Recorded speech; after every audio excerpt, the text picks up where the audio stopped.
주제 발표와 토론을 하도록 하겠습니다. 먼저 청정 스님께서 주제 발표를 해주시겠습니다. 반갑습니다. 여러 스님들 그리고 청신사, 청신녀 여러분, 오늘 이런 자리 다들 와주셔서 정말 감사합니다. 햇빛 스님께서 워낙 열심히 이 교재와 준비를 잘 해주셔서 이 교재를 보시면 충분히 부처님의 핵심 사상을 잘 이해할 수 있을 것입니다. 저는 이 교재에 있는 부분이 워낙 교재에 잘 되어 있기 때문에 제가 특별한 더 이상 이렇게 많은 이야기를 드리기는 그렇고요. 어떤 이 부분에서 조금 보충해야 될 부분만 제가 여기서 이제 말씀을 드리면요. 교재 71페이지를 한번 펴주십시오.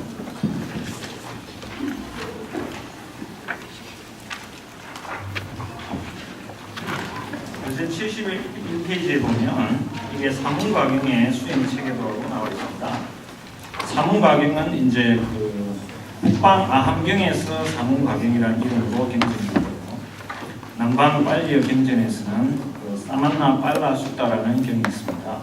근데 그 내용은 거의 동일합니다. 그런데 북방 아함에서는 이 남방의 사만나 빨라 숫다보다는 분량이 좀 작고 조금 빠진 부분이 있습니다. 그래서 제가 남방 사만나 빨라 숫다를 중심으로 좀 이야기드리겠습니다.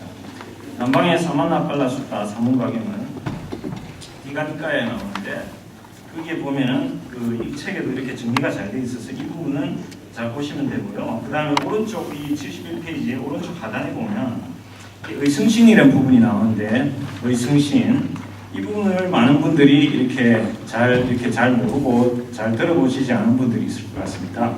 그래서 제가 이 부분을 좀 더 집중적으로 설명드리겠습니다.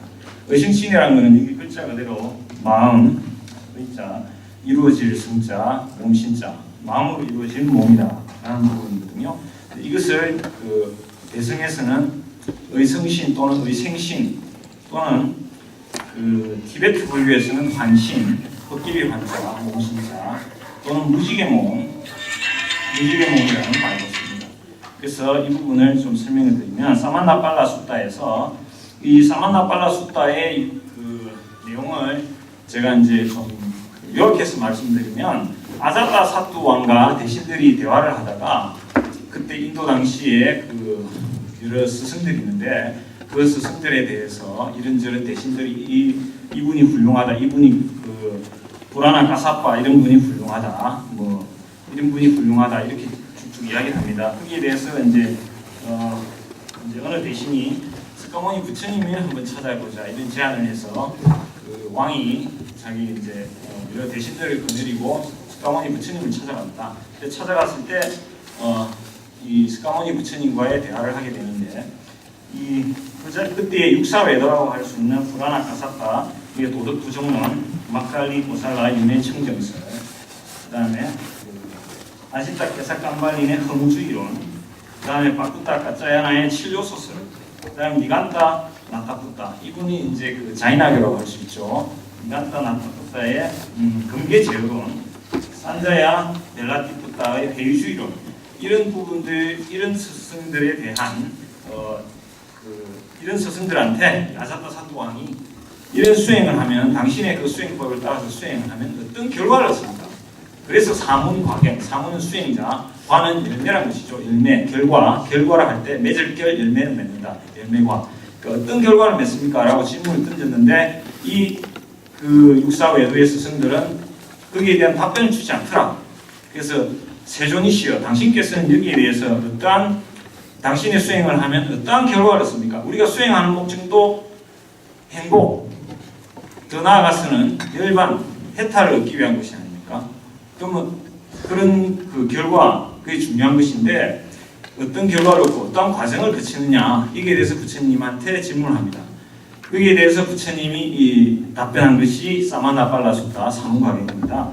그래서 수행자가 어떤 나의 법을 따라서 수행을 하면 현세에서 수행자가 이러이러한 결실을 맺는다. 이게 첫 번째 결실, 현세에서 수행자의 삶을 첫 번째 결실, 두 번째 결실, 이런 식으로 결실에 대해서 이야기하고 그 결실을 맺기 위해서는 계행을 지켜야 되는데 그 계행도 짧은 크기의 계행, 중간 크기의 계행, 긴 크기의 계행 이런 식으로 그 계행에 대해서 또 이야기합니다.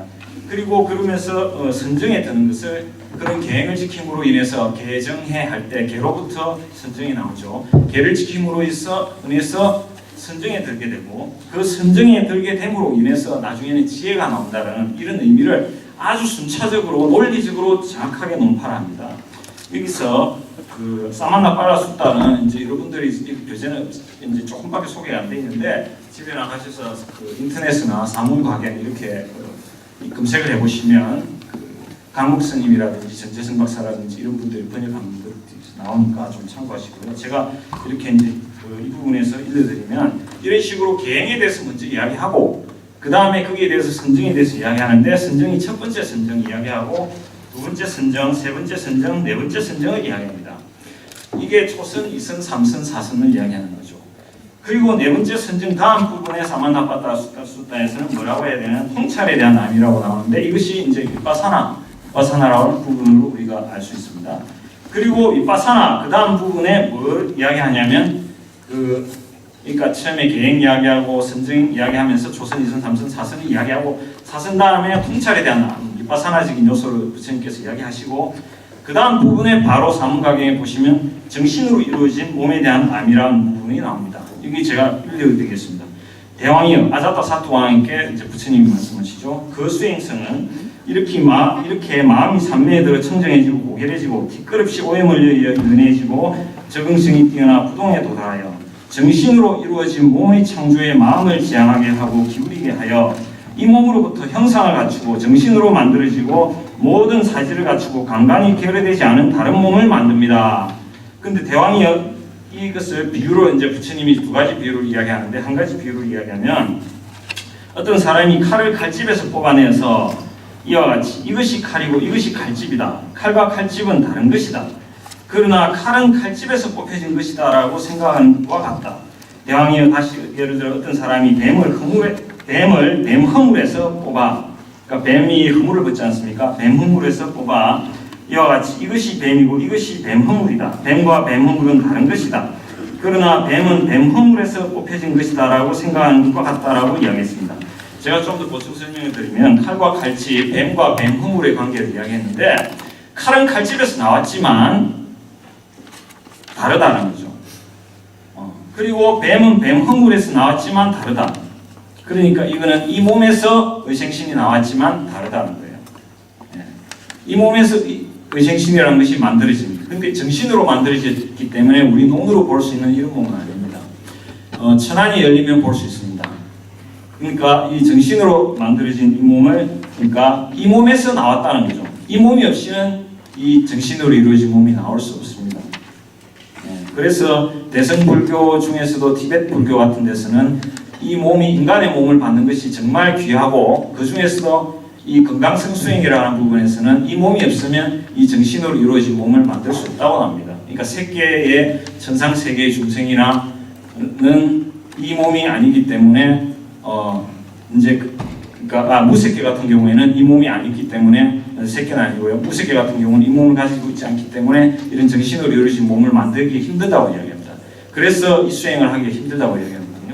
자, 어쨌든 그 다음에 이 정신으로 이루어진 몸에 대한 알미 나오고 그 다음에 다양한 신통에 대한 알미 사만나팔라숫다에서 소개해야 됩니다. 다양한 그 신통이라는 건 우리가 5신통, 6신통 이야기하는데 그 천하통, 천안통, 천이통, 숙명통 이런 부분들이 있죠. 그 다음에 맨 마지막에 번뇌의 부숨에 대한 궁극의 암이라고 해서 무진통을 부처님께서 이야기하십니다. 그러니까 이 경전을 여러분들께서 세심하게 여러분 자세히 보시면 이 경전이 아주 순서대로 논리적으로 정연하게 전개가 되어 있습니다. 뒤에 부분이 앞에 부분과 이게 바뀌면 안 되거든요. 순서가 사선정 조선에 조선, 이선, 삼선, 사선 나오고 사선 다음에서 통찰에 대한 암 그러니까 윗바사나적인 부분을 이야기하고 그 다음에 정신에 대한 정신으로 이루어진 몸 의생신을 이야기한다는 거죠. 그러니까 이 순서가 어긋나면 안 됩니다. 이 순서대로 진행이 됩니다. 제가 말씀드리고 싶은 것은 색계 사선에서 우리가 사선정에서 의생신이 드러난다는 것입니다. 삼선에서 의생신이 드러나는 것이 아닙니다. 사선에서 의생신이 드러납니다. 그리고 의생신 이후에 신통이 사실은 생깁니다. 그 이전의 신통은 자력적인 신통이 아닌 타력적인 신통이기 때문에 불교에서 부처님이 굉장히 주의를 하라 그러고 그 신통에 대해서는 말하지 않습니다. 그 신통은 잘못하면 인간의 욕망과 욕탐과 관계되어 있기 때문에 굉장한 과보를 초래하고 그런 신통을 부린다든지 하면은 상당한 그 과보를 받고 위험성이 있습니다. 그러나 여기에서 말하는 의생신이 정득된 이후의 신통이란 것은 우리가 경전 같은데 남방경전이나 북방경전이나 공통적으로 이 신통을 이야기합니다. 아라한과 이상 정도 아라한이나 이런 분들은 신통을 자주자재한 부분이 있거든요. 그런 부분을 우리가 무시해서는 절대 안 됩니다. 무시해서는 절대 안 됩니다. 그런 신통이란 것은 진정한 신통이란 거죠. 그러나 사실은 이것도 완전한 깨달음은 아니고 누진통이 되어야 된다는 것입니다.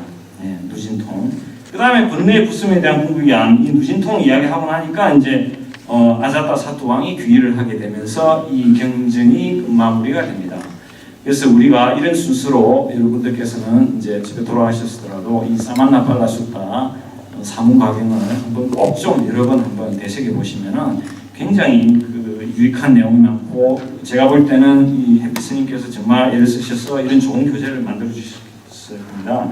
그래서 이게 사문가경에 대해서 이렇게 잘 이렇게 설명을 해놨거든요. 그거하고 이 햇빛스님의 교재와 부처님의 이 경전을 잘 대비를 해보면 참 그 많은 우리가 핵심을 정말 불교의 경전이 너무 많아서 도대체 핵심이 뭔지 헷갈릴 수도 있어요. 근데 사문가경을 딱 놓고 보면은 상당히 유익할 거라고. 경전 하나만 보고라면 저는 사문가경을 뽑을 수도 있습니다.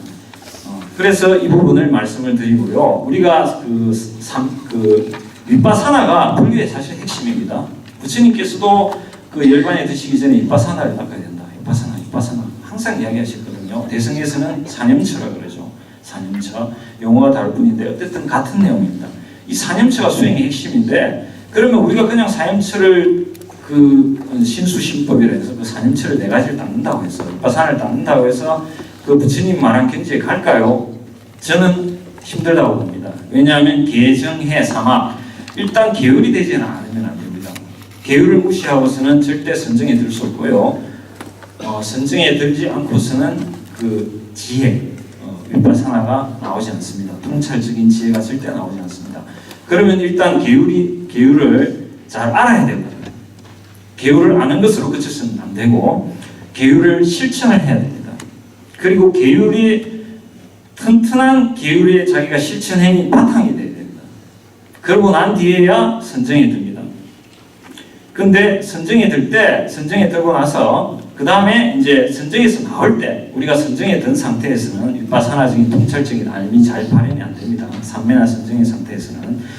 근데 이 선정이나 우리가 참선을 마치고 방선에 든다든지 할 때 하면은 이 통찰적인 지혜가 자기 스스로 수행해 오신 분들 여기 아시겠지만은 조금씩 내가 깨어있음이라는 사티적인 그 윗바사나적인 요소가 내가 정장되고 있다는 것을 다 느껴보셨을 거예요. 수행을 조금이라도 해보신 분들은. 네. 그러니까 이 선정에서 나왔을 때 자신이 윗바사나적인 것이 이렇게 발현된다는 걸 느낄 수 있어요.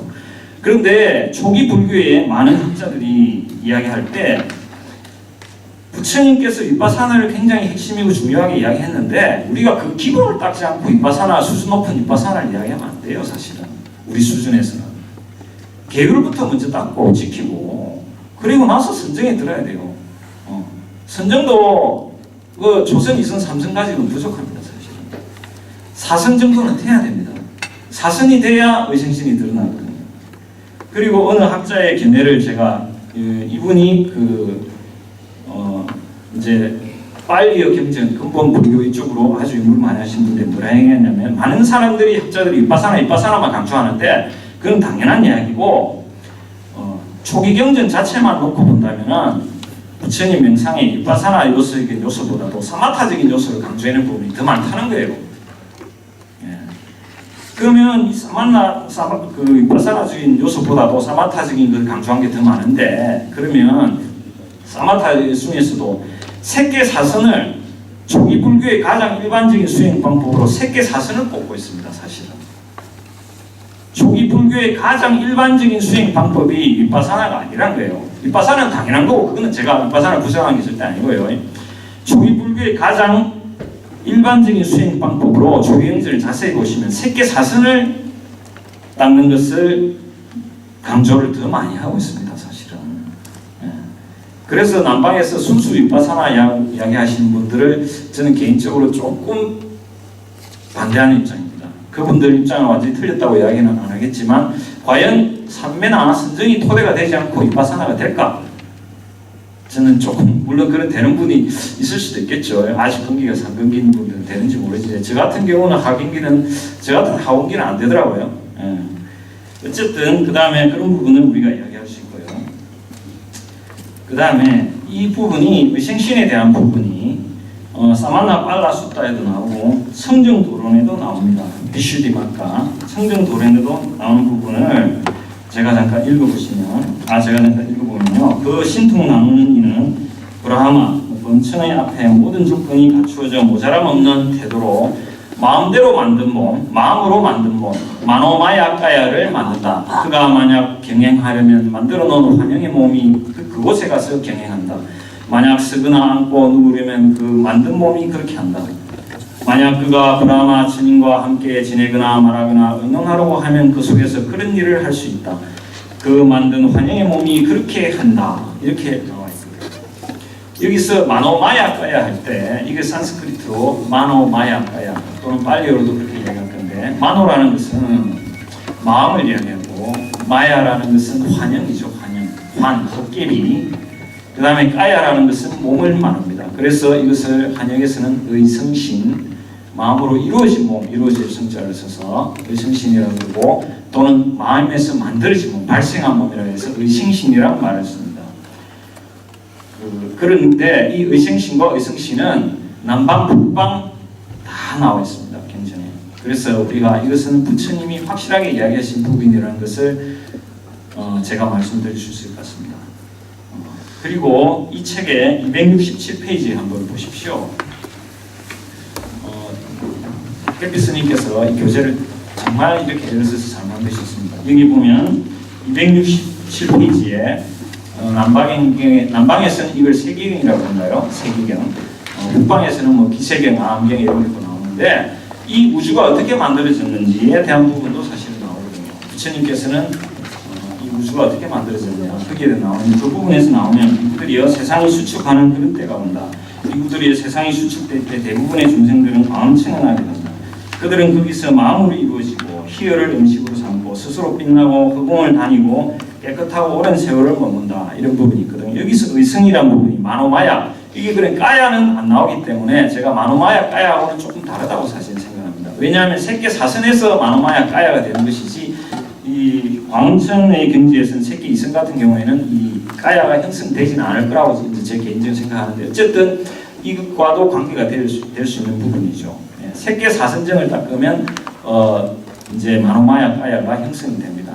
마노마야 까야 의생신이 형성이 된다는 거죠. 그러면서 그 의생신으로 인해서 다양한 신통이 나오고 결국에는 두신통이 나온다라고 제가 볼 때는 사마나 빨라 숫다에서 결론을 내리고 있기 때문에 우리가 새끼 사선을 닦는 것이 정말 중요하다.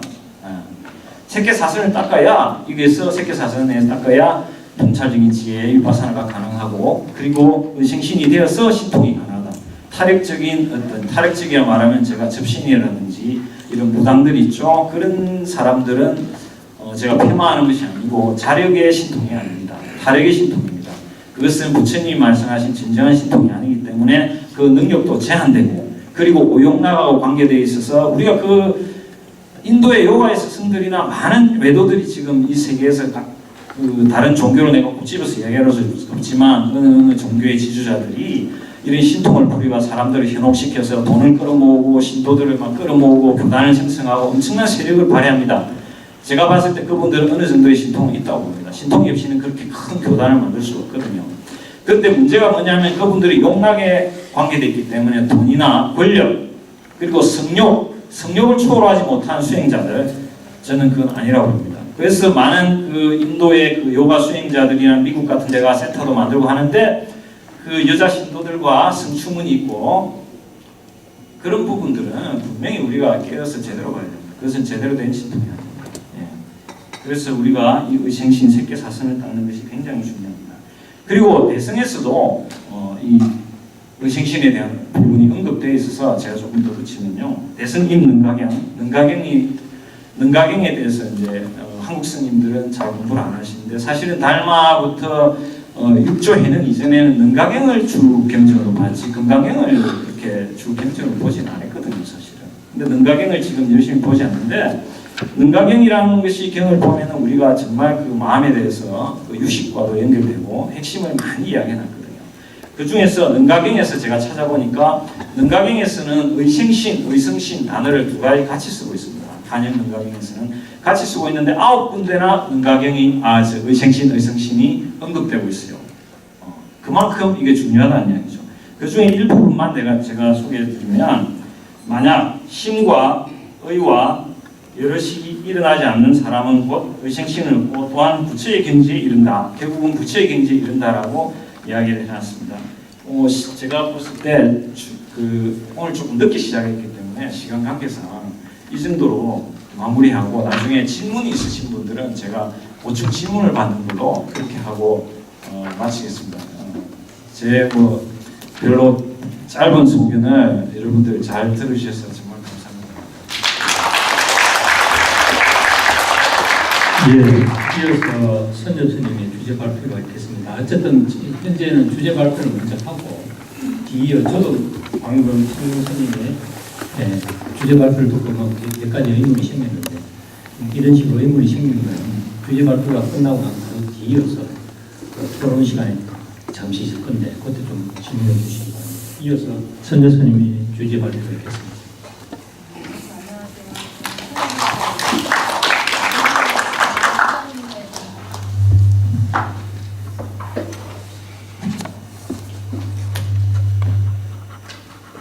무엇을 위한 깨달음인가의 발제를 맡게 된 선혁입니다.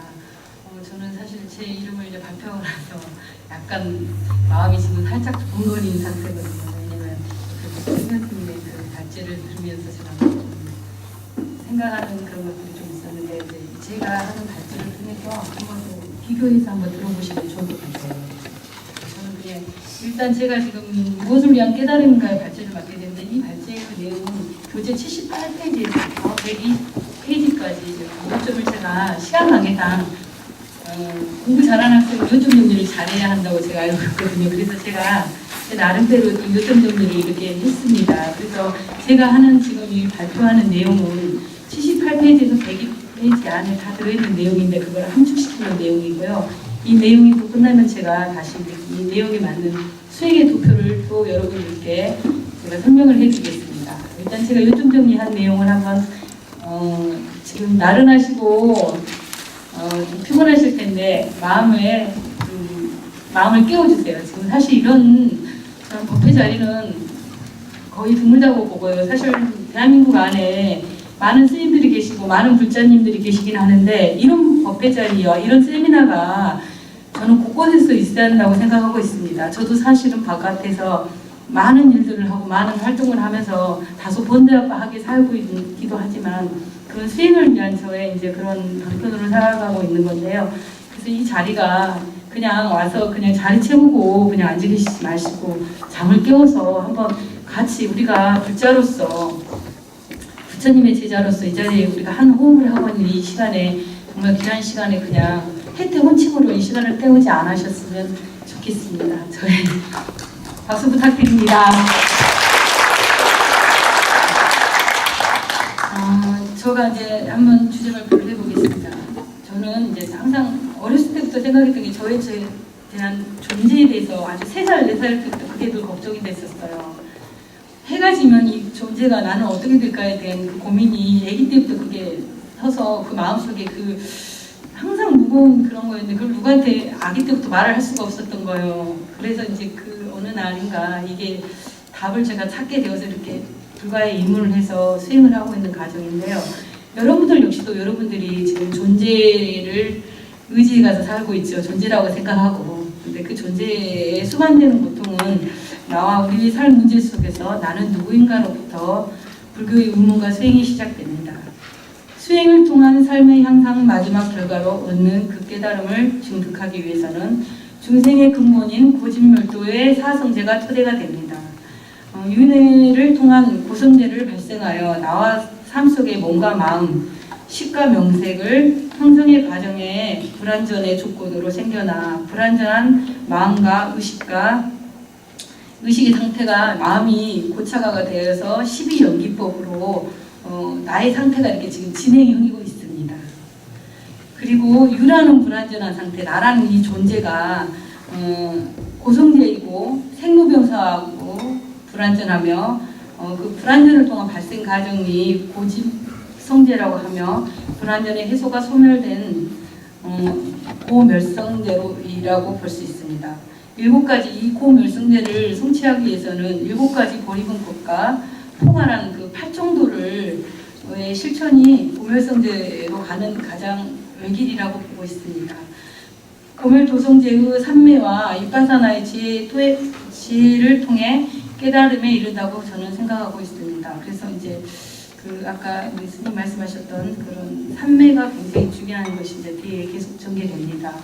고통의 근원에 서 있는 나는 누구인가? 어떤 방법으로 불완전을 해소하며 해탈열반을 통해 윤회에서 벗어날 수 있는가라는 삶의 문제를 떠난 불교는 형이사학적 불교의 깨달음이 아닌 어떻게 삶의 문제를 해결할 것으로 깨달음에 의해 생겨난 열반을 설치할 것인가.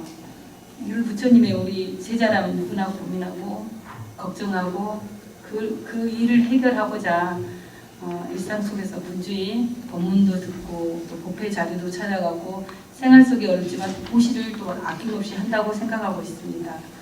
신구 삼업의 형성의 조건을 통해서 신과 의와 식과 마음의 행위를 말하며 의식은 몸과 함께 하기도 하고 몸과 함께 하지도 않는 마음이 몸 따라 죽지 않으면서 삶을 변화하여 중생의 몸을 끝없이 반복해서 태어나고 죽고를 반복으로 진행하고 있습니다. 그 삶 속의 중심은 유신의 상음의 가정을 누적하며 변화하는 자체가 12연기의 행과 오온의 행과 삼법인의 행이 불완전한 조건 때문에 생의 존재인 유, 바화를 조건으로 유로서 삶을 받아 생과 노사가 진행되고 있습니다. 동에서는 욕계, 색계, 무색계가 중생의 보를 초래하는 행위 결과로 식이 머물고 쌓이면 명색이 참여하여 새로운 유를 구성하는 데 요규, 세규, 무색유입니다. 이때 몸의 삶의 기간 즉 살아있는 동안은 누적된 식이 명색이라고 불리고 죽으면 몸을 포함해 명색은 버려지고 몸 따라 죽지 않는 새로운 또 명색으로 만들어져 새로운 누적된 것과 식과 명색이 내가 다음 생을 살아가는 것이 되며 태어남의 조건이 이루어지고 있습니다. 그래서 그 태어남의 조건이 형성된 불완전한 존재인 증유, 유의 내재한 문제에 대해 이제 이번 시간에 이제 답을 찾고자 합니다. 그래서 생노사의 문제를 해소할 수 있는 근거가 오치원으로서 고달픈 삶을 복면을 가능하게 해줄 수 있을 것입니다. 무명을 조건으로 행위 조건으로 식이, 식을 조건으로 명색이, 명색을 조건으로 유깁을 조건으로 촉이, 촉을 조건으로 수가, 수를 조건으로 애가, 애를 조건으로 치가, 치를 조건으로 유가, 유를 조건으로 생이, 생을 조건으로 노사, 수비, 우비, 고뇌의 슬픔과 비탄, 고통, 고뇌, 절망이 생겨가는 게 우리의 삶이고 우리의 현실입니다.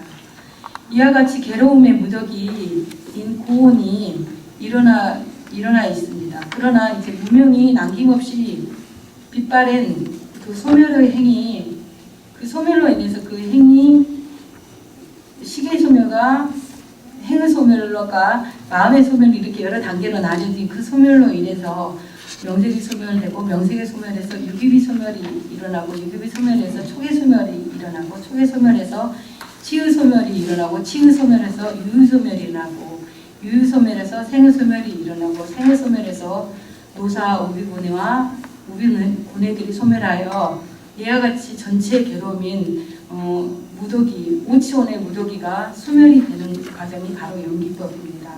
그래서 연기법이란 고통의 발생 구조와 고통의 소멸 구조를 나타내고 있습니다. 12연기는 부처님의 깨달음의 중심이고 묘리입니다. 이런 연기를 이해함으로써 존재 이유를 오천 또는 유신을 설명하며 존재로서 삶에 수반되는 현상으로서 생노사 그리고 존재가 불완전한 상태로 생겨나가는 과정을 불완전으로 살아가는 과정, 불완전한 생을 또 마감하는 과정의 조건 관계가 무명에서 치까지 과정으로 구성됨을 알 수 있습니다. 무명이 조건이 되어 유생을 받아 생노사를 겪게 되는 현상의 원인을 병에서 다시 존재로 이끄는 것, 즉 식을 머물게 하는 조건을 알려줍니다. 그 조건들은 이제 번뇌로 나타내고 번뇌누라고도 하며 네 가지 속박을 얘기하는데요. 그 네 가지 속박 안에 뭐가 있을까요? 우리 안에 내재 있는 속박이 뭘 것 같습니까? 잠깐 돌림을 막는 타임으로 우리 마음속에 있는 네 가지 속박이 뭘까요? 손 드시면 제가 선물 드리겠습니다.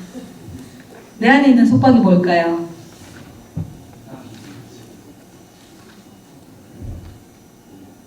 네, 근사치까지 나왔습니다. 무명은 하나 나왔어요. 이따 선물 드리겠습니다. 뭐가 강하죠? 우리는 욕계 중생이죠. 네? 감각적 욕망. 근데 감각적 욕망을 어디서 취하려고 그래요? 존재에서 취하는데 그 존재를 어떤 존재에서 취하려고 그래요? 밖에서 찾으려고 하잖아요. 밖에서. 감각적 욕망도 밖의 대상을 찾아서 취하려고 그러고 그 다음에 또 뭘 밖에서 찾으려고 그러죠? 저기 손 드셨는데. 네. 분동. 그래서 이렇게 아까 나오셨어요. 가장 큰 우리의 속박은 소유하고자 하는 거예요. 뭘 소유하고자 합니까? 내 거 아닌 것들, 바깥에 있는 것들을 자꾸 소유하려고 들어요. 그게 가장 우리 욕계 중생의 가장 큰 병이라고 보시면 돼요. 그 다음에 이제 존재를 지속하기 위해서 너무나 치열하게 살아가고 있습니다. 그 다음에 견해, 어떤 견해죠? 견해는 어떤 견해를 말할까요? 우리가 이렇게 공부하는 자리니까 그냥 이렇게 자연스럽게 얘기해도 좋을 것 같아요. 네, 그렇죠. 우리 존재를 어떻게 생각하죠? 상나가정이라고 생각하죠? 상나가정. 그렇죠.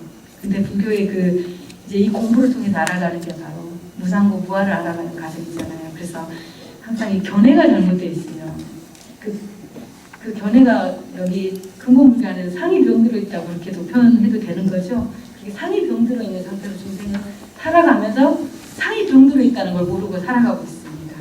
그래서 지금 세 가지하고 또 그 다음에 무명이 속박이 되어가지고 항상 무명 속에서 내가 무엇을 하는지 무슨 마음을 일으키고 있는지 무슨 행위를 하고 있는지 자체를 눈 감고 장님이 길을 헤매면서 사는 것처럼 우리 중생도 세상 속에 살면서 그렇게 살아가고 있습니다. 참 알고 보면 우리가 슬픈 존재죠. 그쵸? 그 다음에 악업이 있어요. 악업. 어떤 악업이 있어요? 우리가 불교를 믿는데요. 저도 사실 불교를 믿어서 불교 안에 제가 출가를 해서 믿으면서 정말 이상하게 생각한 게 하나 있었어요. 저는 사람들이 변하지 않고 스님들이 변하지 않고 불자들이 변하지 않는 거에 대해서 불교 안에서 모였는데 변하지 않는 거에 대해서 너무 신기했어요. 처음에 저는 교회를 다니다가 출가를 했는데요. 이게 너무 신기한 거예요. 그래서 제가 공부가 승가대 강원을 7년 만에 졸업하고요. 그 다음에 대학원을 불학 승가대학원을 2년 다니고 나서 이제 선학대학원 다니고 불학을 졸업하고 나니까 의문이 밀려오는 거예요. 이거 과연 부처님의 법이 이게 우리나라에서 하고 있는 법이 정확할까라는 의문이 드는 거예요. 왜냐하면 부처님 법은 완벽하다고 그랬거든요. 완전하다고 했는데 왜 이렇게 수행자도 변화가 안 되고 불자들도 변화가 안 되고 인격들의 변화가 안 일어나는 거 이건 뭔가 문제가 있다는 생각이 들어서 그때부터 우리가 알고 있는 이 불법이 뭔가 잘못되지 않았나 싶어서 저도 사실은 외국 유학을 그때 결심을 해갖고 이제 비행기를 한번 타고 다녀왔습니다. 근데 사실 우리가 이 잘못된 견해 속에서 너무나 많은 오염된 생각 속에서 바로 법을 보지 못했기 때문에 이런 현상이라는 걸 알고 다시 제가 보조 진을스님 말씀 땅에서 넘으니 자 땅을 짚고 일어나듯이 제가 다시 한국에서 제가 잘못된 저의 마음속에 있는 걸 먼저 좀 보자 싶어가지고 저도 이제 초기 불교하고 계속 이렇게 인연을 맺다가 또 오늘 이 자리까지 인연이 됐습니다. 그래서 이 악업을 우리가 붙잡으면서도 악업이 뭔지를 모르고 사는 것 같아요. 십선업시가 뭐 말은 그렇게 하는데 정말 구체적인 거에 대해서 잘 인지를 못하고 삶 속에서 그 행을 잘 하지 못한다는 생각이 듭니다. 그리고 이제 네 번째는 가래입니다. 가래. 그 가래가 조건이 되어서 항상 번뇌를 일으키죠. 가래는 누구나 다 가지고 계시죠? 그 가래가 이제 우리의 삶에, 중생의 삶에 이제 연장으로 계속 이끌어가고 있고, 그 가래를 통해서 뭘 합니까? 나쁜 것도, 잘못한 것도, 안 좋은 것도 어떻게 하죠? 다 자기화를 하고 자기 합리화를 하고 그냥 그 자리에서 그냥 그렇게 그냥 회피하고 그냥 이렇게 넘어가는 단계가 됩니다. 그래서 부처님의 가르침은 속박에 따른 문제를 해소하고 존재를 오롯이 드러냄으로써 구체적인 행위 영역에서 악업을 짓지 않는 존재유로서 삶의 완성을 목적으로 한다고 하셨습니다. 이때 존재의 내재한 문제의 조건에 관계에 미치지 못했기 때문에 고통은 완전히 소멸되지 않는다고 합니다. 그래서 다시 존재로 이끄는 본능을 근원으로 하여 삶의 과정에서 나타난 불선업들의 과정, 즉 연기로 구성되어 갑니다. 부처님께서는 이런 수행의 정상에서도 삶의 문제가 완전히 해소되지 못함을 자각하셨습니다. 또한 더욱 극심한 고행으로 사문들이나 바라문, 인간의 법을 능가하는 성자에게 어울리는 특별한 지와 견을 증득하지 못했습니다. 그래서 깨달음을 위한 다른 길이 없을까 하고 부처님도 고민에 드셨습니다. 그래서 부처님께서 그 고민에 드셨던 것이 시동을 통해서 드디어 이제 여기 나와 있는 욕계 세계, 무색계의 선정 산매를 닦은 다음에 그 산매에서 비상 비상처를 올라가서 그 위에 단계 선정을 닦은 다음에 상수멸에 들어가서 보시니 상가수가 멸해진 상태에서 중생으로서 약간의 중생의 자격을 약간 상실한 상태에서 이렇게 보니 아직도 남아있는 그런 근본적인 고통이 있다는 걸 발견하셨습니다. 그게 바로 나란 그 아산에서 아산을 탈피를 해가 아산을 무너뜨려야지만이 그 열반에로 갈 수 있는 삶을 발견하신 것, 그게 바로 무아산입니다. 그래서 무아산을 발견합니다. 아산을 오른 과정에서 해결되진 아예 내재한 문제의 조건과 관계와 연기와 그 해소의 과정의 고리분법과 8정도입니다. 8정도는 전혀 새로운 길을 따라 나에게 적용된 것은 참된 것이라는 설명을 깨뜨리고 무아산과 유불완전한 존재의 문제를 해소하기 위해 다른 산에 이제 드디어 무아산의 탐색에 들어가셨습니다. 그래서 본내의 무슨 누진에 의해 존재의 견해에 무명의 속박에서 풀려나는 것이고 가래를 완전히 부수어 다시 존재로 이끌지 않게 되는 과정이 8정도입니다. 여러분 8정도 잘 아시죠? 8정도를 의지해서 우리가 어디로 가요? 8정도를 의지해서 어디로 갑니까? 네, 해탈 열반은 무등생이신 거예요. 박수 한번 쳐주세요. 해탈 열반을 갈 수 있는 게 바로 8정도의 보리분법인데요. 그 보리분법에서 이제 부처님께서 하는 8정도의 가장 기본 베이스인 우리가 생각하는 정견이잖아요, 정견. 근데 부처님은 거꾸로 보시는 것 같아요.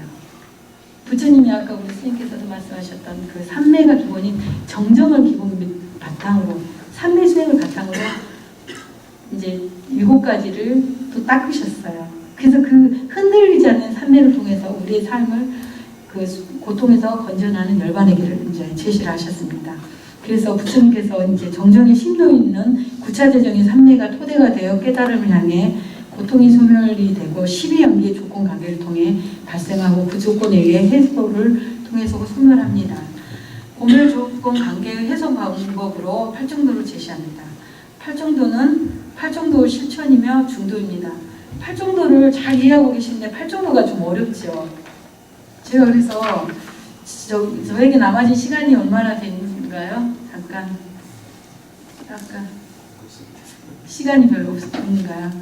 제가 사실은 이거는 한 가지 말씀을 좀 드리고 싶어가지고 8정도에 대해서만 언급을 하겠습니다. 왜냐면 오늘 이 자리가 저희가 가는 과정이 바로 깨달음입니다. 저는 사실 오늘 열반에 대해서 하고 싶었었는데요. 제가 아직 거기까지 갈 수 있는 상황이 아니었고 제가 열반을 포기하고 다시 제가 지금 하고 있는 이 과정에 수행의 과정인 깨달음으로 가는 길을 제가 선택을 했습니다. 그래서 제가 이제 팔정도를 초기 경전에서 제가 만들어서 제가 명상의숲이라는 그 교재를 만들어 많은 분들께 보급을 했습니다. 네, 잠깐만 팔정도를 말씀을 드릴게요. 열반으로 가는 길에 기본 토대는 정정입니다. 삼매 수행이 기본이 되어서 그 정념을 통한 사념초 수행을 통해서 그 다음에 정견 어떤 거예요? 저기 정견은? 네? 여실지견하는데 어떤 걸 여실지견하죠?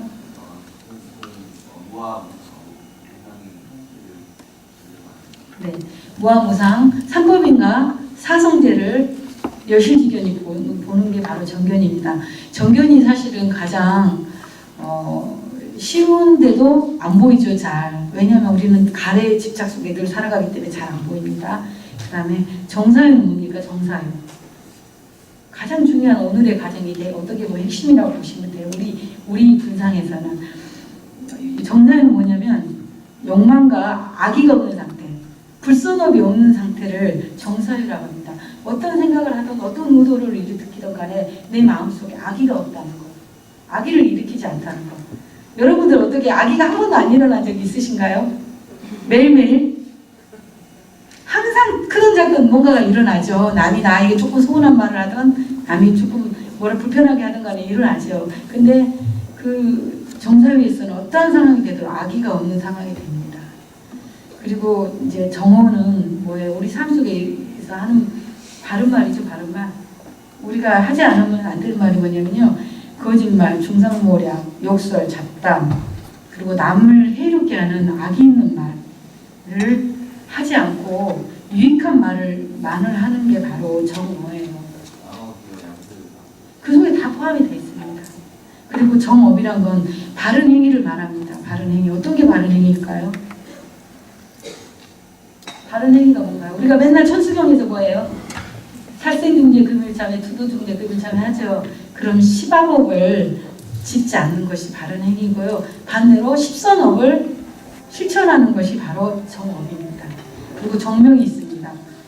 정명은 바른 생계인데 생계를 위해 뭔가 말과 행실을 제어하는 건데 그 역시 똑같이 시바법하고 십선업의 연관성이 굉장히 많아요. 우리가 바로 우리의 계율이고 우리의 불자로서의 어떻게 보면 목수가 같은 건데 사생, 투도, 상, 망어, 귀, 양설, 악부, 음주 속에서 이제 어떤 것을 하냐면요. 그 사람이 하지 않으면 직업들 있죠. 안 되는 직업들이 뭡니까? 예. 사람을 장사를 하고 축생을 장사를 하고 도축업을 하고 술 장사를 하고 그다음에 마약하고 총기를 이런 것들을 직업으로 삼지 않는 게 바로 우리 삶의 바른 생존의 과정 정명에 해당됩니다. 그리고 정정지는 바른 정지인데 아직 일어나지 않는 악은 일어나지 않도록 일어나지 않는 악을 통해서 일어난 선은 어떻게 합니까? 증장시키는 거. 이게 바로 정정지입니다. 이게 바로 초기 불교 안에서 말한 이게 그 팔정도인데 우리는 대승 안에서 팔정도 하면 무조건 뭐라 그래요? 바른 정자마서 뭐 바른 견해, 바른 사유 막 이렇게 하잖아요. 근데 너무 개념적이기 때문에 오늘 이걸 조금이라도 이해하시고 가시면 도움이 될 듯합니다. 그리고 이제 얼마 남지 않았지만 마지막 하겠습니다. 그래서 세 가지 법경에서 세 가지 법이 존재하지 않는다면 열의 아란 정근각이 세상에 출현하지 않을 것이고 열애가 설한 율도 세상에 드러나지 않을 것이다. 세 가지 법이 세상에 존재한다는 사실이 열의 아란 정등각이 세상에 출현하고 법과 율이 세상에 설해진 이유입니다. 그렇다면 세 가지 법은 무엇입니까? 태어나고 늙고 죽음에 이른 생노사의 세 가지입니다. 태어나고 늙고 죽는 현상은 우리 곁에 있고 우리가 그 현상에 주동받기 때문에 법과 율을 설합니다. 수비, 우비, 고뇌의 슬픔, 비탄, 고뇌의 고통, 절망은 세상에 있는 많은 불만족의 문제들을 해소하기 위한 가르침입니다. 세상에 있는 많은 불만족의 고의 문제들은 대부분 다른 스승들의 가르침에 의해서도 해소될 수 있으나 위인 세 가지 법만은 부처님 아닌 다른 스승의 가르침으로 해결되지 않는 사실을 알려주기 위함입니다. 생노사는 세상과의 관계에 있어서 생기는 문제가 아닙니다. 오치온으로 정의되는 삶에 내재한 문제입니다. 유신이라 불리는 뭔가 함께하는 삶을 살아가는 중생이 거부할 수 없는 내재된 고통의 문제입니다. 생노사의 세 가지 법이 세상에 존재한다는 의미, 존재에 내재한 문제가 있다는 것은 나는 참된 곳으로서 내가 아닌 무아, 비아, 존재의 실상, 무아, 고는 무아이고 부정이고 참되고 진실하지 않다는 의미를 말하는 것이 바로 무아입니다. 부처님께서 무상고 무아의 특성을 가지고 나를 오온이라고 말씀하셨고, 즉 색수상 형식에 집착된 상태인 오치온으로 설명하는데, 즉 색인 몸과 함께 상태의 유신과 그리고 삶에 수반되는 불만욕의 고를 포괄한 때 오치온이라고 합니다.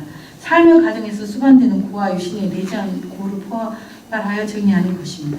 유는 큰 순환고리에 누적된 삶의 변화, 자기의 증식에 대한 변화의 고소멸 과정이 아산에 이어지는 내재한 고소멸 과정이 무아산인 것입니다.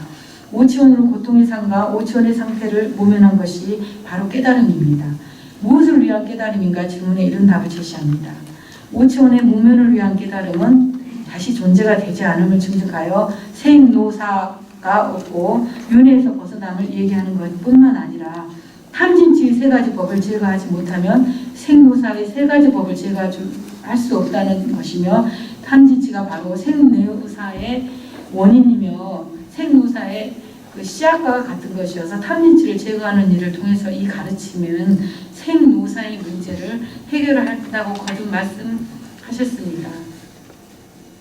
탐진치를 부승으로써 생노사의 문제에서 벗어나기 위해 깨달음의 소유의 삶을 존재의 삶으로, 그리고 존재에서 벗어나 해탈된 삶이 바로 우리 무의이며 멸반이며 해탈된 삶이며 불완전함에서 안전함으로 확정된 해탈의 답이라고 이 글을 마무리 짓겠습니다.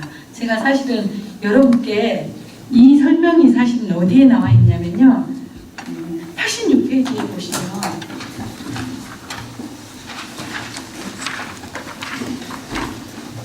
집에 가서 86페이지를 잘 이렇게 음미를 해보시면 여기에 너무나 잘 설명이 되어 있어요. 옆에 새끼의 그 안에 여기에는 비상속에서 상심열이 올라갔지만 그래도 나라는 그 존재의 그런 의미가 남아있어서 부처님께서 상심열에서 이렇게 다른 세상을 넘어보니 이런 무아산이 이렇게 있어요. 근데 무아산이 어떻게 돼요? 아산은 빳빳이 서 있죠. 그렇죠? 근데 무아산은 옆으로 쓰러뜨리고 나라의 존재는 무너뜨리고 나면 이게 열반으로 가는 길이 이렇게 연결이 됩니다. 바로 여기에는 그 부차대적이라고 해서 상수멸이 이렇게 포함된 초선, 2선, 3선, 4선에서부터 제 옆에 새끼의 그 선의 과정을, 삼매의 과정을 닦아서 부차대적을 통해서 또 무상구 무아의 여실지변한 상태를 보고 나서 그 유학에 이제 듭니다. 우리는 지금 현재 본부에서 유학을 길을 가고자 이 자리에 모여 있는 거고요. 그 유학의 도를 다 닦고 나면 우리는 정말 이제 해탈된 삶, 무학의 삶을 가는데, 이 토대가 여기 보시면 제가 그냥 간단하게 설명드릴게요. 여기 보면 8정도 나와 있죠. 8정도. 이쪽으로 가도 8정도가 나와 있고 이쪽으로 가도 8정도가 나와 있습니다. 그 8정도가 뭐냐면 본론에 가는 업을 제어하고 삼매를 성취를 해야지만이 8정도로서 유학에서 무학으로 넘어갈 수 있는 게 되고, 그 다음에 깨달다 수행인 역시 삼매 수행이 토대가 되지 않으면 윗바세의 지혜를 개발할 수가 없어서 또 해탈 열반으로 갈 수가 없는 그걸 설명을 스님께서 너무 잘 도표로 그려놓으셨고요. 아산의 관계, 아의 설정자는 아의 가장 큰 병은 자기화입니다. 자기화. 상이 병들어서 모든 걸 다 자기화 합리화시키는 그게 가장 아의 큰 병이고, 그 다음에 무아산의 가장 큰 일은 내적인 성공을 통해서 설정된 아가 자기화가 없어지고 자기화에서 해소가 되는 게 이 설명이 너무 잘 나와 있습니다. 그래서 지금 시간이 이제 마무리가 거의 다 됐죠. 제가 남은 시간까지 뺏었는데 사실 여기 앞에 보면 우리가 수행에 이렇게 불교 본연의 공부 영역이라는 이 도표가 너무 잘 설명이 되어 있습니다. 이 도표를 한번 보시고, 이 큰 테두리에 불교 수행의 도표가 나와 있고요. 그 다음을 통해서 여기에 보면 이 아산과 무아산을 이해하는 세상, 이게 잘 또 설명이 돼 있으니까 이걸 통해서 여러분들이 수행을 하시면 좋은 결과가 있을 거라 생각합니다. 그리고 오늘 이 자리 날씨도 이렇게 안 좋고 그러는데 먼 길 이렇게 와주셔서 같은 이렇게 부처님의 법안에서 같은 도반이 되어주셔서 정말 감사드리고요. 이 인형도 그렇고 여러분들께서도 고통에서 벗어나 해탈 열반에 드시길 바랍니다. 감사합니다. 네, 수고하셨습니다. 지금 예상치 않게 시간이 많이 진행됐습니다. 언뜻 스님들의 주제 발표를 듣다 보니까 언뜻 생각나는 게 있습니다. 부처님께서는 제가의 삶은 때가 긴 삶이고 출가의 삶은 열린 후공과 같은 삶이다. 열린 후공과 같이 열심히 공부하시고 열심히 수행하시는 모습을 이렇게 옆에서 지켜보는 것만으로도 대단히 고맙게 생각하고 감사하게 생각합니다. 저는 제가자다 보니까 가전의 개편이라고 지금 앞에 계신 패널 두 분 제가자에게 많은 시간을 할애해 주고 싶었는데 지금 열린 허공의 길을 가는 두 분께서 많이 됐어가지고 천상 지금 우리 패널 나머지 패널 두 분께서는 최대한 가져가기 때문에 해주셔서 너무 감사하겠습니다. 이어서 고요투법님이라고 불리는 김조 법님의 주제 발표를 하겠습니다.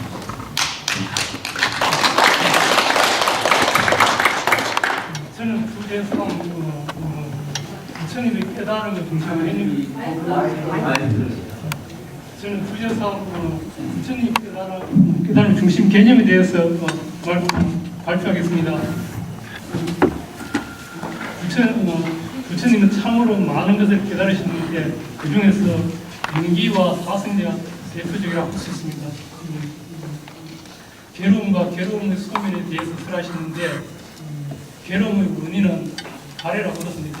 물론 그 이면에는 번뇌라든가 무명 탐진이 함께 있습니다. 그래서 깨달음의 중심에는 그런 번뇌의 구성, 가래의 멸진, 탐진치의 소멸 등이 있겠습니다. 우리 교재에는 이런 내용이 있습니다. 첫째, 부처님 깨달음의 중심 개념은 무엇인가? 둘째, 12연기와 10세연기는 어떻게 보면 되는가? 셋째, 족쇄의 하나인 자만은 무엇인가를 스님하고 있습니다. 헬피 법당에서는 이 자만을 자기화라고 번역했습니다. 그럼 부처님 깨달음의 중심 개념이 무엇인가? 그것을 아따까라 한다 합니다. 아따까는 따까를 영어 쓴데 처음 시작할 때 헬피 스님께서 따까라든지 인식과 행위에 대해서 참으로 훌륭한 말씀을 해주셔서 제가 이 부분들 좀 생략하겠습니다. 그럼 이제 가장 중요한 부분 중에 하나인 가래는 어떻게 만들어지는가 이 부분에 대해서 제가 해피 스님의 동상 본문을 듣고 그리고 또 교재를 읽으면서 이해한 바를 발표하겠습니다. 수를 조건으로 애가 일어난다. 즉 느낌을 조건으로 하여 가래가 일어난다. 이 대목에서 가래가 만들어지겠습니다. 보통 이제 내가 눈으로 저기 아름다운 형상을 봅니다. 그러면 즐거운 느낌이 일어납니다. 그러면 나는 저 아름다운 형상에 대해서 말을 걸어보거나 아니면 다가가서 뭐를 하거나 아니면 먼저 마음으로 생각하게 됩니다. 그때 내가 즐거움을 느꼈을 때 바로 행위하러 갑니까? 아닙니다. 그렇지 않습니다. 내가 느끼자마자 바로 행위하러 가는 것이 아니고 그 사이에 어떤 과정이 일어납니다. 그래 비유하자면 우리 내면에 어떤 방이 하나 있다고 하겠습니다. 보통 우리 중생들은 이 느낌에 대해서 잘못 처리합니다. 그래서 오염된 마음이 가래 상태를 일으킵니다. 청량한 마음 상태를 일으키지 못합니다. 왜냐하면 우리가 느낌을 처리할 때는 거기에 끼어드는 게 있기 때문입니다. 비유하자면 공장에서 재료를 가지고 가공하여 물건을 만들어냈는데 그 재료 사이에 또 다른 불순물이 끼어들어서 올바른 그 물건을 만들어내지 못하듯이 우리도 느껴서 그 느낌을 분별해서 알고 나서 다시 그 대상한테 뭔가 말과 만으로 행위하러 갈 때 청량한 마음이 되지 못하는 이유가 그 느낌을 분별하여 알 때 끼어드는 것이 있기 때문입니다. 그것을 우리는 번뇌라고 합니다. 색수상 행식 중에서 이것은 항상하다, 이것은 즐거움이다, 이것이 참된 나이다, 이것은 깨끗한 것이다 라고 보는 상이 있습니다. 그게 상락 아정의 상인데 그 상을 우리는 병든상이라고 보겠습니다. 술을 조건으로 애가 일어난다라고 말할 때 여기에 그 병든상이 번뇌로서 개입합니다. 번뇌로서 개입하면은 이 느낌에 대해서 이 느낌은 항상 한 것이다 라고 하는 잘못하는 무명이 생겨납니다. 그러면 그 무명에서 이제 어떤 즐거움을 경험하게 되면 이 즐거움은 항상 한 것이다 하면서 그것을 붙잡으려는 탐이 일어납니다. 그리고 괴로움이라면 그 괴로운 느낌에 대해서 이것은 떨쳐버려야지 하면서 밀치려는 진이 일어납니다. 그래서 탐진치가 이때 무명 탐진이 일어납니다. 그리고 번뇌와 무명을 합쳐서 치라고 말합니다.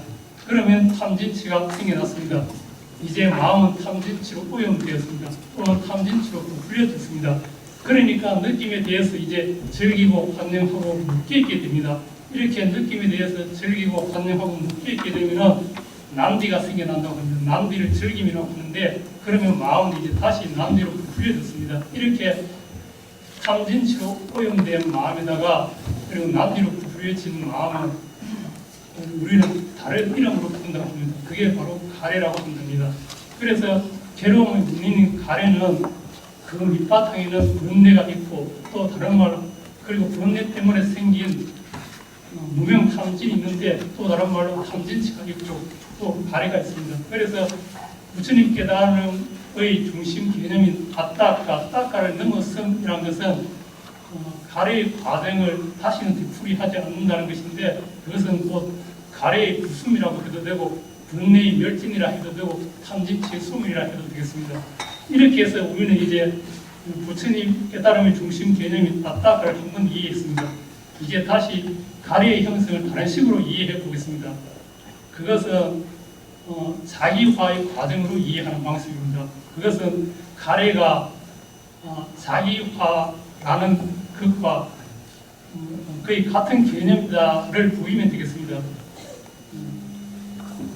중생이 우리가 중생의 영역을 벗어나려고 하면은 중생의 영역을 벗어나지 못하게 발목 잡는 것이 있다고 봅니다.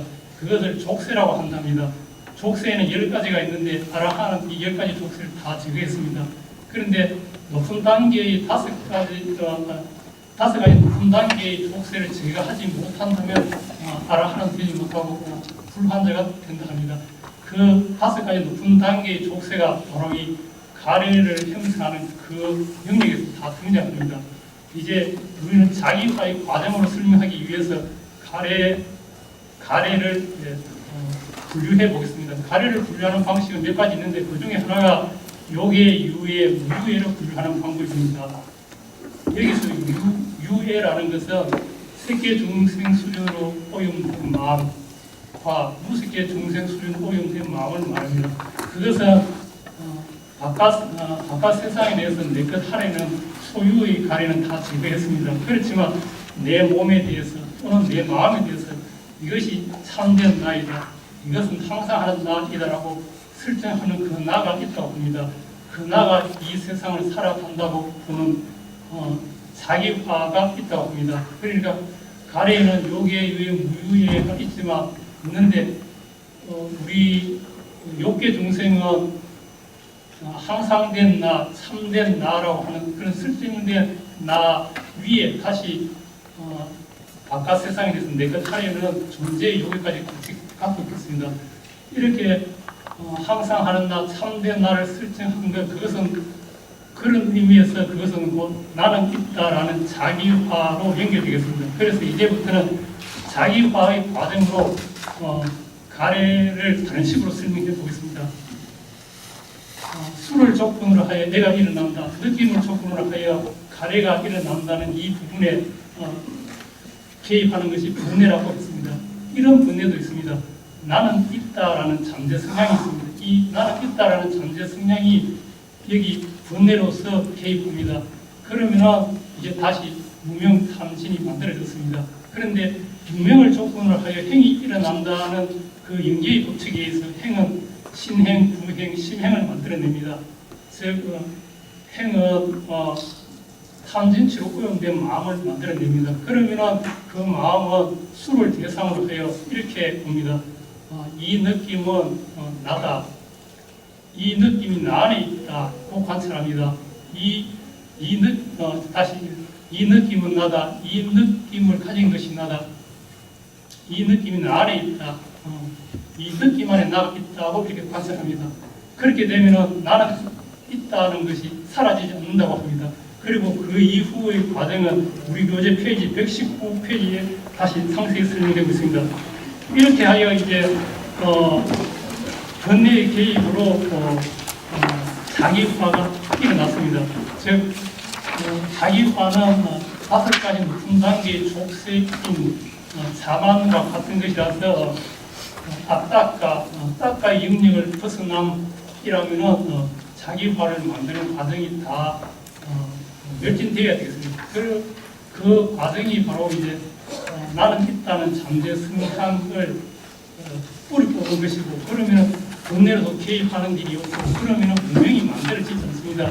문명이 만들어지지 않으니까 탐진이 만들어지지 않아서 색탐, 무색탐이 없어집니다.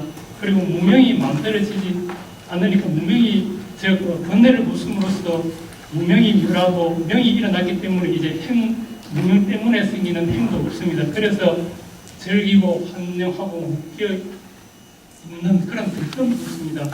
그렇게 즐기고 환영하고 묶여 있는 들뜸이 없으니까 난기도 만들지 않습니다. 그래서 나는 있다라는 자기호도 만들어지지 않았습니다. 이렇게 하여 5가지 높은 단계의 족쇄도 다 제거했습니다. 이렇게 부처님 깨달음의 중심 개념을 가래의 형성을 넘어섬, 그리고 자기화의 과정을 넘어섬으로 그 뜻을 이해해 보았습니다. 그러면 12연기와 10지연기를 어떻게 보면 됩니까? 우리 중생이 살아가는 모습을 볼 때 우리 중생은 가래의 상태에서 살아갑니다. 즉 내 마음이 오염된 탐진치로 오염된 상태에서 몸과 말과 만으로 행위하면서 살아갑니다. 그때 이 가래가 어떻게 형성되었는가는 일단 제쳐놓고 이 가래 상태도 설명합니다. 그래서 그것을 식명색에서부터 생로사까지 10가지로 우리의 삶을 설명하면 그것은 십지연기가 됩니다. 그런데 이 가래가 어떻게 형성되었는지 무명과 행까지 다 설명해서 생로사까지 12가지로 우리 중생의 사는 이야기를 하면 12연기가 되겠습니다. 제가 너무 빨리 했는지도 모르겠지만, 그래 지금 쓰는 게 질문을 드려도 되겠습니까? 예. 그래서 제가 스님께 질문 드릴 것은 처음에는 한 가지였는데 오늘 스님께서 이게 아침에 말씀을 하셔서 2가지가 더 늘어났습니다. 죄송합니다. 곧 다음 시간에 잠깐 휴식을 취하고 함께 하기로 하고요. 예. 지금 좀 한 분 남아 있어서 예. 제가 좀 잘라야 될 것 같습니다. 예. 죄송합니다. 그러면 다 마치신 걸로 알겠습니다. 예, 수고하셨습니다. 네, 마지막으로 최강욱 부부님의 주제 발표가 있겠는데 아마 또 도장 선생님 출신이라서 정확하게 길어지기가 걱정이 됩니다. 줄여주시고요. 그리고 끝나면 10분간 정도 휴식을 했다가 토론과 햇빛 선생님의 주제 발표가 이어지겠습니다. 자신도 우가의 자격으로 이 자리에 있는 해피법당의 최광옥이라고 합니다.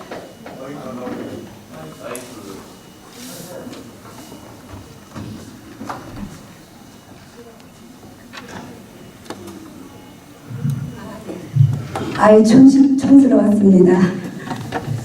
다시 한번 소개하겠습니다. 여신도 우가의 자격으로 이 자리에 있는 해피법당의 최광욱이라고 합니다. 안녕하십니까? 여러 스님들 또 불자님들 만나게 되어 무척 반갑습니다. 사실 제가 패널이라고 이 자리에 앉아있지만 조금 불편한 마음이 있습니다. 왜냐하면 저는 공부의 깊이가 아주 얕고 지금 새 근본 경전을 중심으로 해서 공부를 하는 것이 아주 짧기 때문에 지금 앞에 그 청경 스님, 선엽 스님, 또 김재옥 법우님의 그런 발표 말씀을 들으면서 이 자리에서 많은 것을 또 배우고 있습니다. 저는 앞으로도 이 시간 이후에도 죽는 날까지 이 불교 부처님의 법에 대해서 끝까지 배우려는 마음을 가지고 있습니다. 저의 짧은 이야기 들어주세요. 예, 대답이 작습니다. 네. 감사합니다.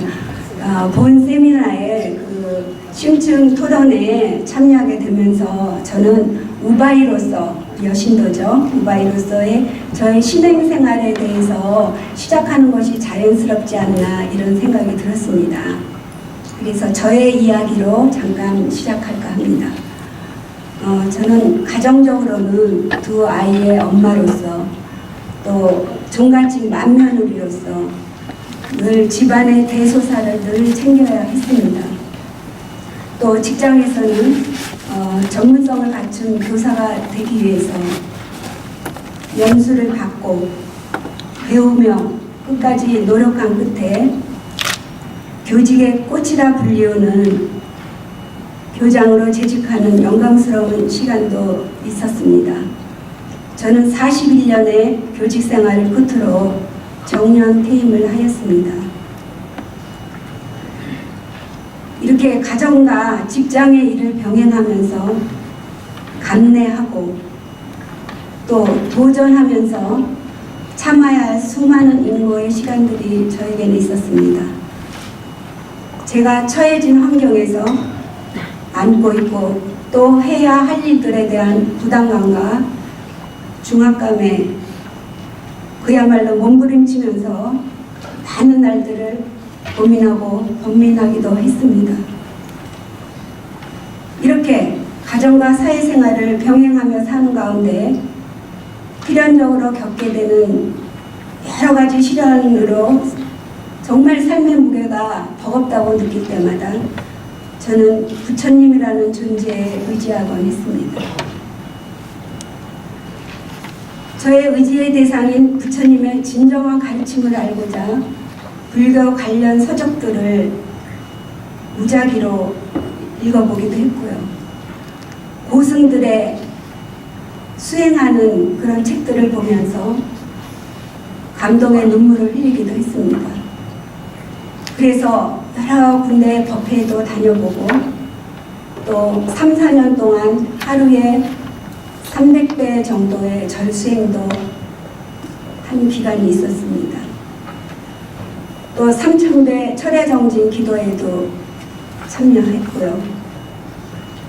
또 교사불자 수련회 등에도 참가하는 등 부처님의 가르침을 알고 실천하고자 노력했습니다. 그러나 이렇다 할 만족감을 채우지 못하고요. 늘 채워지지 않는 허전함을 느끼던 중에 근본 경전 연구의 해피법당에 공부하는 모임을 만나서 진정한 부처님의 올곧은 가르침을 접하게 되었습니다. 이러한 가르침에 접근할 수 있게 도와주신 우리 해피법당의 해피스님께 감사의 말씀을 드립니다.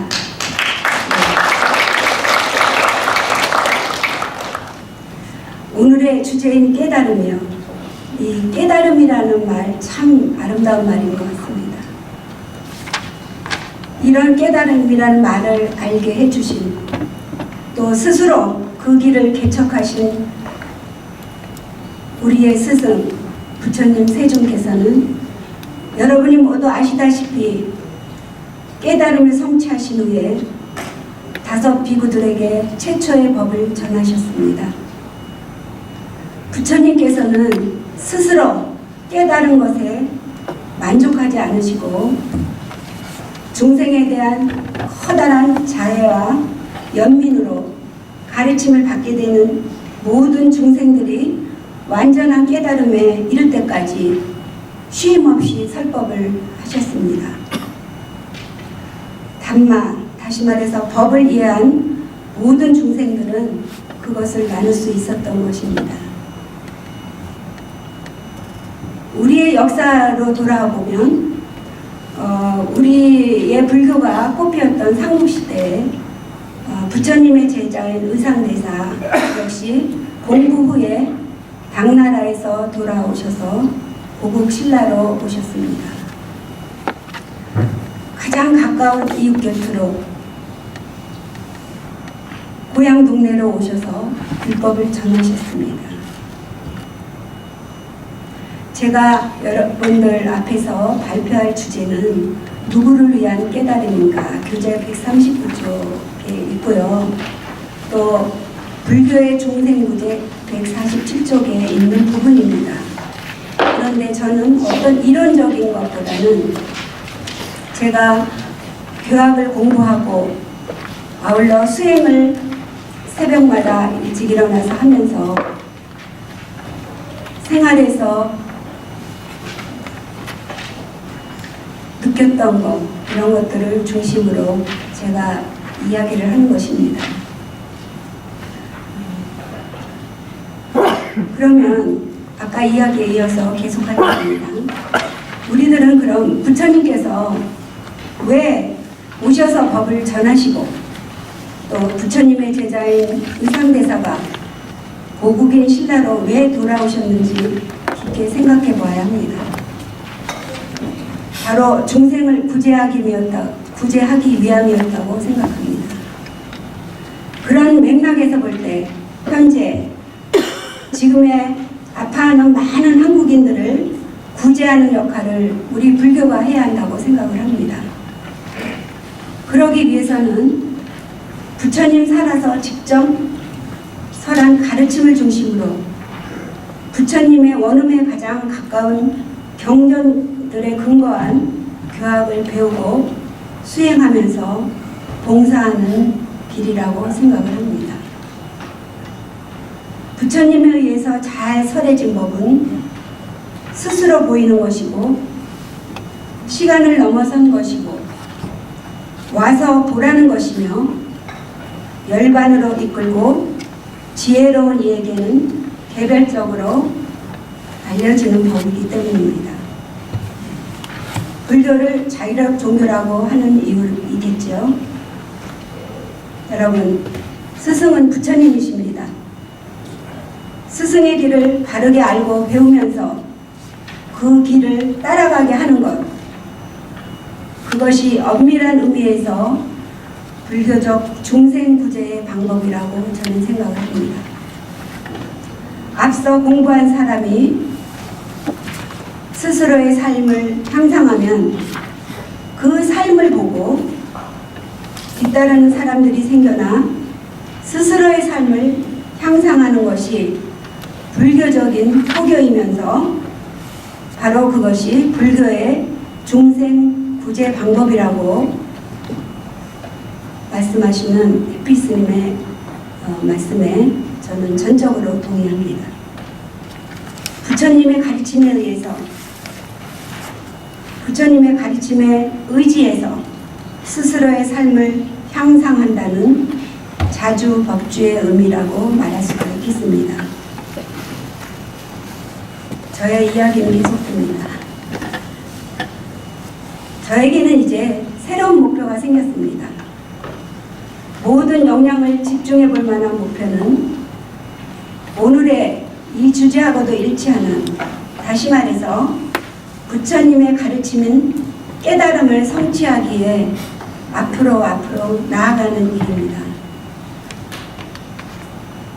깨달음을 성취하기 위해서는 자기 내면의 번뇌인 루를 부숨으로써, 무진이라고 하죠. 그래서 번뇌 없는 삶, 무의를 실천하기 위해 노력해야 합니다. 저희 해피스님께서 늘 강조하신, 또 아까 선엽스님께서 또 팔정도에 대해서 말씀하셨는데요. 이렇게 번뇌를 부수는 일은 팔정도를 실천하는 일이라고 생각을 합니다. 왜냐하면 자기 내면의 본내는 남이 대신 부숴줄 수가 없고 자기 스스로 부숴야 하기 때문에 깨달음은 결국 나를 위한, 자기 자신을 위한 것입니다. 부처님께서 말씀하셨죠.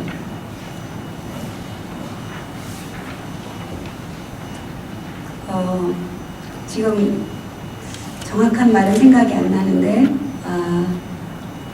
달을 보아라. 달을 가리키는 손가락을 보지 말고 달을 보아라 하는 말씀이 생각이 납니다. 여러 불자님들 무슨 뜻인지 아시겠죠? 네. 저는 이 나이에 지체하면 안 된다는 조바심이 있습니다. 그런 의미에서 깨달음이 주제인 오늘의 세미나는 지금 이 순간까지 저에게 큰 배움의 동기부여가 되었음을 고백하면서 여신도의 입장에서 생활 속에서 부처님의 가르침을 실천하는 우바이로서 햇빛스님께 두 가지 질문을 하고 싶은데 질문을 해도 되겠습니까? 네. 예. 그럼 스님께 여쭙기 전에 질문과 관련한 여러분들이 좋아하는 법구경 말씀을 인용해 보았습니다. 사람이 100년을 산다고 해도 게으름을 피우고 정진하지 아니하면 힘써 정진하는 단 하루의 삶이 더 낫다라는 법구경의 말씀이 있습니다. 정진의 중요성을 말하는 것이라고 생각을 합니다. 그래서 첫 번째 질문을 드립니다. 스님들이 출가하여 공부하는 것도 우리 제가자들이 수행에 정진하는 것도 최종 목표는 완전히 깨달은 자 아라한이 되는 것입니다. 윤회의 틀에서 벗어남이죠. 저는 정말로 다시는 이 세상에 태어나고 싶지 않습니다. 제가 그런 이야기를 가끔 하면 저희 언니들이 이런 얘기를 합니다. 네 마음대로 되냐? 태어나기 싫으면 공부를 해야지. 정말 그래서 더 간절한 마음이 있는지도 모르겠습니다. 예. 그러나 우리가 이런 깨달음의 고지를 향한 길은 너무나도 험난하고 정말로 어렵다는 것을 잘 알고 있습니다. 이 길은 희망과 용기와 굳은 결심으로 시작은 하지만 시시때때로 절망에 빠지게 되고 급기야 포기하고 싶은 유혹도 생깁니다. 사실 오늘 저는 새벽 4시 반이나 늦어도 5시에 일어나서 수행을 합니다. 오늘도 일어나서 수행을 하면서 매일매일 어떤 날은 그런 대로 잘 될 때도 있고 어떤 날은 왜 그렇게 안 되는지 모르겠습니다. 속에서 어떤 번뇌 중생이라서 호흡에 집중을 하면서 집중을 하려고 하는데도 어느 순간에 생각이 떠오릅니다. 그럼 다시 정신을 차리고 삿디하면서 집중, 호흡 집중하면서 나 자신에게 주문을 한다고 할까요? 이러면서 다시 집중을 합니다. 그런데 때때로 그런 것이 그렇게 함에도 불구하고 안 될 때에는 사실 조금 짜증이 나게 때도 있습니다. 그러나 이 짜증 자체도 내가 받아들여야 하고 또 이것을 이겨내야 할 수행의 과정이라고 생각을 하고 참으면서 인내하면서 수행을 하기도 합니다. 이렇게 어렵습니다. 포기하고 싶은 마음이 있을 때도 많이 있습니다. 스님, 그러나 이 같은 미혹함을 극복하면서 흔들리지 않고 끝까지 정진의 길을 가는데 도움이 될 말씀을 부탁을 드립니다. 또 한 가지 질문해도 될까요? 스님이 말씀 안 하시네요.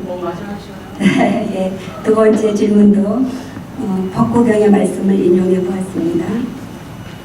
스스로 깨달아 이룰 것을 잘 알아야 이것이 참으로 부처님의 제자니라. 낮이나 밤이나 이것만 생각하여 한 마음으로 법을 관찰하라. 네. 수행의 5가지 조절 기능인 5근, 즉 믿음, 정진, 사띠, 사마디, 빠냐, 염정이라고 그러죠. 이 빠냐가 잘 드러난 문구로 공부와 수행의 중요성을 일깨우는 말씀입니다. 이 5가지 조절 기능인 5근은 마음을 통제하고 사마타와 이파사나의 길을 잃지 않도록 해주고 열반으로 인도하는 길에서 벗어나지 않게 해준다고 합니다. 수행을 성취하려면 이 5가지 조절 기능들 간의 균형을 너무 약하지도 않게 또 너무 강하지도 않게 조절해야 한다고 합니다. 두 번째 질문 드립니다. 가정이나 국가 등 그 장래는 2세 교육에 달려 있습니다. 불교 신자들이 바른 신행생활이 중요한 이유입니다. 무엇보다 불교를 부처님의 가르침을 바르게 알아야 하고 그것을 바탕으로 올바르게 수행해야 한다고 생각합니다. 불교의 근본은 깨달음에 있는 것이고 이 깨달음은 교학과 수행의 2가지를 병행하는 것이 이상적이라고 합니다만 교학만을 우선시한다든가 또 수행만을 고집한다면 어떤 오류에 봉착할까요? 라는 그런 질문을 드려봅니다. 지금 이 순간에도 열심히 공부하시고 수행에 정진하는 우리 불자님들을 위해서 좋은 말씀 부탁드립니다.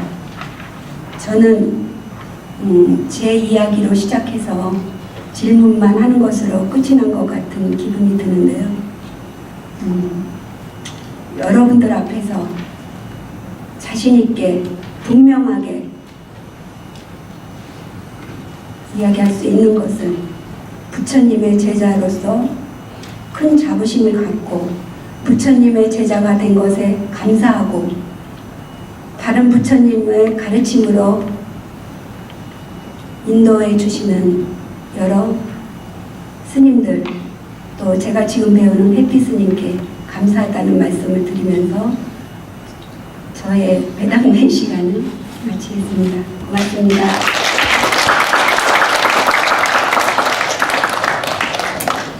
지금 시간이 여의치 않아서 방금 스님께 두 가지를 질문하셨는데 잠시 휴식을 취한 후에 토론 시간에 연이어서 대답하는 걸로 하겠습니다.